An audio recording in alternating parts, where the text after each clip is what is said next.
Je ne sais pas si tu es au courant, mais au moment où je fais cette vidéo, nous sommes déjà le dernier jour du mois de janvier 2026. C'est pour te prouver à quel point le temps avance très vite. Et je suis certain qu'au début d'année, tu t'es donné des résolutions, tu étais fier, tu étais joyeux, tu t'es dit que 2026, c'est ton année, tu vas accomplir tes choses. Maintenant que nous sommes déjà en fin du premier mois de 2026, qu'est-ce que tu as déjà accompli? Dis-moi en commentaire, qu'est-ce que tu as déjà accompli avant qu'on ne continue la vidéo. Dans cette vidéo, on va recommencer avec l'analyse du dimanche. Pour ceux qui connaissent l'analyse du dimanche, ce sont des vidéos que je fais à la fin de chaque semaine. Ces vidéos-là ont pour objectif d'aider les traders débutants, professionnels ou amateurs pour avoir une bonne préparation pour la semaine à venir. Parce qu'une bonne préparation est synonyme de bons résultats, surtout dans un domaine comme le trading. C'est pour ça que chaque fin de semaine, je fais ce genre de vidéos, je partage ma perspective, mes analyses trading dans les différents marchés, avec pour objectif d'aider les traders débutants, amateurs ou professionnels pour avoir une bonne préparation pour la semaine à venir. Parce qu'une bonne préparation est synonyme de bons résultats, surtout dans un domaine comme le trading. Donc, dans cette séquence de vidéos, je vais analyser les marchés comme l'or. L'or est le marché le plus populaire et c'est ça que moi je trade le plus, parce que ça a une bonne volatilité également. Il y a aussi les devises comme l'euro, dollar et GBP, GPY et le Bitcoin également. Donc ce sont les différents marchés que je vais analyser. N'hésite pas à me dire en commentaire si tu as d'autres devises que tu aimerais que j'analyse. Comme ça, dans les prochaines vidéos d'analyse dimanche, je vais essayer de voir si je peux analyser ça ou pas. Et surtout, avant qu'on ne continue, rassure-toi déjà de liker ma vidéo et de t'abonner à ma page, parce que c'est quelque chose que je fais chaque semaine et tu vas grandement en bénéficier. Donc, n'hésite pas. Donc là maintenant, nous allons aller dans les graphiques pour continuer avec l'analyse. Let's go. Je suis comme ça dans le marché de l'or et nous allons commencer à faire notre analyse. Donc premièrement, nous allons commencer par entrer dans le chandelier d'une journée. Donc ici, on peut voir que dans le grand chandelier d'une journée, on peut constater que le marché de l'or était d'abord fortement dans une tendance haussière. Ça continue à monter. La semaine passée, récemment, c'est dans les derniers jours de la semaine, jeudi, vendredi, le marché a eu une énorme chute. On peut voir ce chandelier là qui s'est formé et la chute a vraiment été énorme quoi. Donc après une énorme tendance haussière, on a eu un gros retracement avec ce chandelier. Donc si on essaie de compter en termes de pourcentage de chute, on peut voir que ça a chuté plus de 14% de chute en 2 jours. Là maintenant, nous allons descendre dans les chandeliers plus bas pour essayer de comprendre qu'est-ce qui peut se passer dans la semaine à venir. Comme je disais, la tendance du marché de l'or est fortement dans une tendance haussière. Donc depuis le début de l'année 2026, le marché de l'or a eu une croissance de déjà seulement de janvier jusqu'à maintenant. Dans le début de l'année jusqu'à maintenant, ça a eu une croissance de déjà plus de 27%, ce qui est vraiment énorme. C'est quelque chose d'historique, tu vois. Donc, c'est même plus de 30%, quoi. Si j'entre ici, là, on voit là, ça fait plus de 30% de hausse depuis le début d'année. Ça, c'est quelque chose d'historique parce que l'or ne fait pas ça constamment. Donc, ça, c'est un truc très rare. Donc, maintenant, s'il a eu un gros retracement, seulement les 2 derniers jours, tu vois, un retracement de 17%, comme on disait, c'est pour nous montrer que ce mouvement a vraiment été énorme, quoi. Donc, là, maintenant, nous allons entrer dans les graphiques et voir l'analyse pour la semaine à venir. Parce que l'objectif de ce genre de vidéo, c'est pour vous donner des analyses concrètes qui vont vous permettre d'être préparé à la semaine à venir et pour gagner de l'argent, parce que nous sommes tous là pour faire de l'argent en trading. On n'est pas là pour trop parler, on est là pour gagner. Donc c'est un peu ça quoi. Donc même comme parfois il a des pertes de temps en temps, mais au long terme, si tu arrives à gagner constamment, c'est ça qui va te permettre d'être rentable. Et donc ici déjà, on va commencer par identifier nos différentes zones de support et résistance, Donc premièrement, on va entrer là et on va mettre nos différentes zones de support. Donc ici, voici, il y a une zone de support ici. Ensuite, quand je zoome un peu le graphique là, donc ici aussi, on va mettre nos différentes zones. On va encore mettre nos différentes zones de support ici. Ici, je trouve encore des zones. C'est encore une zone de support qui a réagi ici plusieurs fois. Donc ça c'est la première étape dans la stratégie, On identifie d'abord les zones. C'est ça d'abord la première étape que tout trader doit d'abord commencer. Donc ici on a aussi notre zone de résistance ici. Donc après avoir identifié les zones, maintenant la prochaine chose qu'on fait c'est quoi? C'est de trouver des potentiels scénarios et comment est-ce qu'on va réagir. Donc on identifie les scénarios et on cherche déjà à savoir comment on va se positionner en semaine. Tu vois, donc là d'abord je vais descendre dans le chantier 30 minutes. On peut remarquer que dans le chantier 30 minutes, donc pour ceux qui trade à court terme, ceux qui font du scalping, du day trading, on peut remarquer que la tendance ici a complètement changé. Donc nous sommes quittés d'une forte tendance haussière.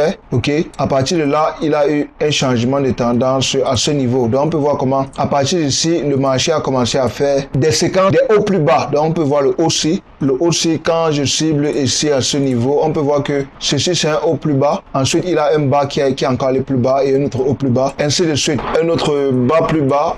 un autre haut plus bas, un bas, un sommet plus bas, un autre bas plus bas, ainsi de suite. Donc à partir de là, nous sommes déjà clairement dans une tendance baissière, ok? Le marché a complètement changé de perspective. Donc pour ceux qui font du scalping, pour ceux qui traitent à court terme, on peut observer clairement que nous ne sommes plus dans une tendance haussière. On a eu un gros changement de tendance après cette grosse chute. Donc quelle est maintenant la chose idéale à faire prochainement? Donc vu que nous sommes dans une tendance baissière déjà, on va chercher à vendre. Quel sera le moment idéal à vendre? Donc c'est ça la seule question qu'on doit répondre présentement. Donc pour savoir maintenant quand est-ce qu'il faut vendre, vu qu'on a déjà dessiné nos zones, on va juste attendre que le marché fait des cassures dans les différentes zones de support qu'on a dessinées. Ok, donc ici par exemple, on va cibler ça comme notre première zone. Donc si le marché fait une cassure dans la zone qui est juste ici en bas, donc la première zone de support aussi, si on peut voir le marché venir là, ça casse cette zone, ok, ça essaie de faire un retest. Si le prix essaie de retester la zone, et ensuite on voit une belle confirmation là, à partir de là, on pourra déjà commencer à chercher à placer une position de vente. Donc quelque part ici, on pourra déjà chercher à vendre. Et quand on vend, l'idéal, ça serait de placer un stop loss juste en haut de la zone et un take profit dans la zone suivante. Donc voilà la zone de support suivante ici. Ok, on peut commencer par cibler là ou bien commencer par cibler la zone prochaine, tu vois. Donc c'est pour ça qu'au début, on a commencé par identifier la structure du marché, les supports et les résistances, parce que c'est ça qu'on va utiliser pour notre cible, tu vois un peu. Donc c'est comme ça que l'analyse se passe, quoi. Donc qu'est-ce qu'on fait maintenant? Ce qu'on fait, c'est qu'on place les alertes. Donc en tant qu'un trader pro, tu dois avoir des alertes pour ne pas rester scotché dans le graphique. Donc tu viens là, donc voici un outil ici, on appelle ça la ligne. Donc tu mets la ligne, tu viens là ici, tu le plus, ok, et tu vas venir mettre l'alerte, tu vas mettre crossing down, ça veut dire que si le prix traverse en bas, l'alerte va sonner et tu mets crête, tu vois. Donc dans TradingView on peut facilement faire. Donc ici voici l'alerte qui a été créée et quand le prix va casser la ligne ici, ça va sonner. Comme ça je serai au courant et je vais venir chercher à placer une position, tu vois un peu. Donc c'est comme ça que on se prépare pour la semaine à venir, ok. Donc là j'ai déjà mon premier scénario. Le premier scénario, si le prix casse là, je vais chercher à vendre, tu vois, parce que le marché suit la tendance. Donc on trade uniquement la tendance. Donc le trading n'a pas besoin d'être compliqué, tu vois. Donc quand tu fais les choses simplement comme ça, tu as aussi de bons résultats. Donc c'est un peu ça. Donc quand le prix casse la zone, la première cible ça sera de cibler ici, la deuxième cible ça sera ici. Donc aussi simple que ça. Donc c'est comme ça que les analyses se passent. Et si tu arrives à faire ça constamment chaque jour, c'est comme ça que tu vas devenir rentable en trading, tu vois. Donc on va continuer avec le prochain marché que j'ai envie d'analyser. On va essayer de voir le Bitcoin. Dans le Bitcoin ici, qu'est-ce qu'on peut voir? On peut voir que le Bitcoin a aussi chuté. Ça a aussi énormément chuté ici. Donc, il a eu une annonce économique là. Donc, ça a chuté de 10%.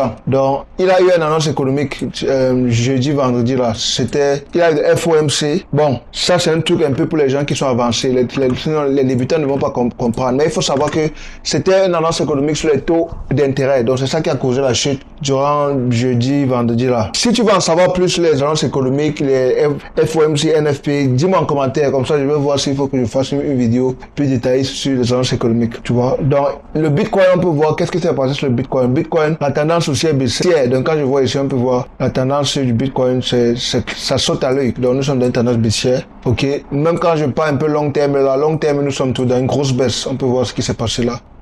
Ok, donc Bitcoin c'est la baisse quoi, la tendance est baissière présentement. Les crypto-monnaies ne font que chuter présentement. Donc sur le Bitcoin, qu'est-ce qu'il faut faire? Le Bitcoin, on va d'abord faire comme d'habitude, on va commencer par avoir nos différentes zones de support et résistance. Donc ici, voilà une zone de support qu'on a mis là. On va essayer de voir encore une zone de résistance. Donc ici, on a une petite résistance là. Donc on va essayer de zoomer, voir.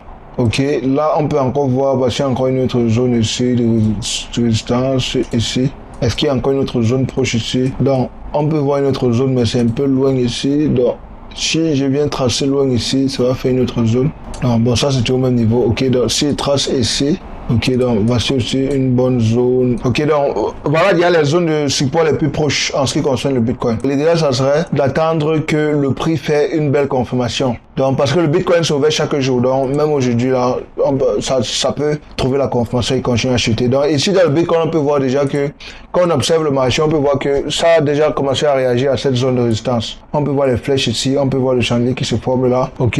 Donc, ce qui serait idéal, ici on a déjà une confirmation qui s'est formée là, donc si il descend un chandelier plus bas, on peut voir la confirmation qui s'est formée là sur le Bitcoin, ok. Donc, ça serait idéal si on peut constater, on peut voir une bonne chute là, quelque chose qui indique que, donc comme un gros chandelier de chute quoi, quelque chose qui indique une bonne force vers la baisse, tu vois. Dans un chandelier de confirmation, il a plusieurs types de confirmation, il a l'étoile du matin, le marteau bozo, marteau piqueur, il a plusieurs types de confirmation. Donc, si on peut trouver une bonne confirmation de chandelier ici, je pense que ça serait déjà idéal idéal. Même déjà maintenant, ça serait idéal si on trouve la confirmation de placer une position là et on cible la zone de support la plus proche là et un stop loss, on cible quelque part ici en haut vers la résistance ici. Ok, donc ça serait idéal. Ok, donc comme une première cible, on cible quelque part ici sur le Bitcoin, ça serait idéal pour placer un sell. Ok. Donc, ça c'est en ce qui concerne mon analyse sur le Bitcoin. Donc, pour faire simple, on place juste les alertes et on attend que le prix arrive dans cette zone pour exécuter la position. Donc, ici, on met la plus, on met crossing less. Donc, voilà l'alerte qui a été placée. L'alerte est important parce que ça te permet de ne pas être scotché sur les graphiques tous les jours. Tu vois, tu places l'alerte et tu sors. Quand le prix touche la zone, ça sonne dans ton téléphone et tu entres et tu sais déjà quoi faire. Tu sais qu'il faut vendre. Ok. Donc, on va continuer sur le marché du GBP, GPY. GBP, GPY, qu'est-ce qu'on voit ici? Donc, déjà, à première vue, ça ne me plaît pas parce que c'est le price action n'est pas propre. On peut voir la consolidation, ça fait des zigzags, monter, descendre, monter, descendre. Donc, moi, déjà, ça ne me plaît pas quand je regarde ça. Parce que c'est pas vraiment, ça n'a pas une bonne direction. Bon, c'est vrai que long terme, on peut voir c'est haussier. Long terme, la tendance est haussier, mais présentement, ça n'a pas de direction, quoi. Là, c'est zigzag. Les zigzags, ça ne me plaît pas trop.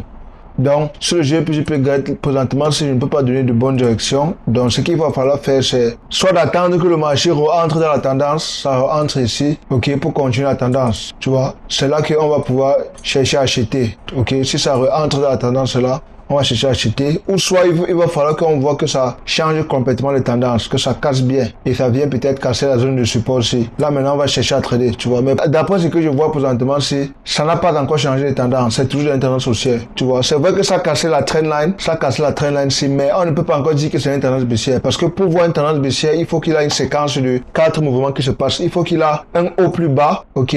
Donc, il faut qu'il y ait d'abord un autre bas qui est créé, un autre haut plus bas, un autre bas plus bas et un autre haut plus haut. Donc, il faut cette séquence de 4 mouvements. 1, 2, 3, 4 avant qu'on confirme que c'est un changement de tendance. Mais là, on n'a pas ces mouvements-là. Donc, nous sommes clairement toujours dans la hausse. Donc, l'idéal, ça serait d'attendre que ça rentre dans la tendance ici. Ça rentre entre les lignes ici de tendance. Et là, maintenant, on cherche à continuer l'achat. On cherche à continuer l'achat pour cibler les autres lignes de tendance ici. Et un stop loss en bas de la zone de support à ce niveau. Donc ça serait l'idéal pour le moment, tu vois. Donc, mais sinon présentement, s'il n'a rien à faire, il faut attendre que ça arrive d'abord là-bas. Ou soit si ça chute vraiment et ça casse la zone de support la plus proche, comme par exemple ici, voici une zone de support là, si ça casse ça complètement et que ça confirme le changement de tendance avec ces 4 mouvements que je parlais, un bas, au plus bas, bas plus bas, au plus bas, donc ces 4 séquences, avant que oui, on va chercher à vendre, ok, mais sinon pour le moment, l'idéal ce sera de chercher l'achat, que ça remonte dans la tendance là. Bon, je pense que c'était tout pour cette analyse d'image. N'hésite pas de me dire en commentaire si tu as d'autres devises que tu veux que j'analyse. Et surtout, n'oublie pas de cliquer sur le lien de description de ma page maintenant. Tu rejoins ma communauté trading. Et si tu n'es pas déjà abonné, rassure-toi de t'abonner parce que je partage du contenu éducatif constamment comme ça.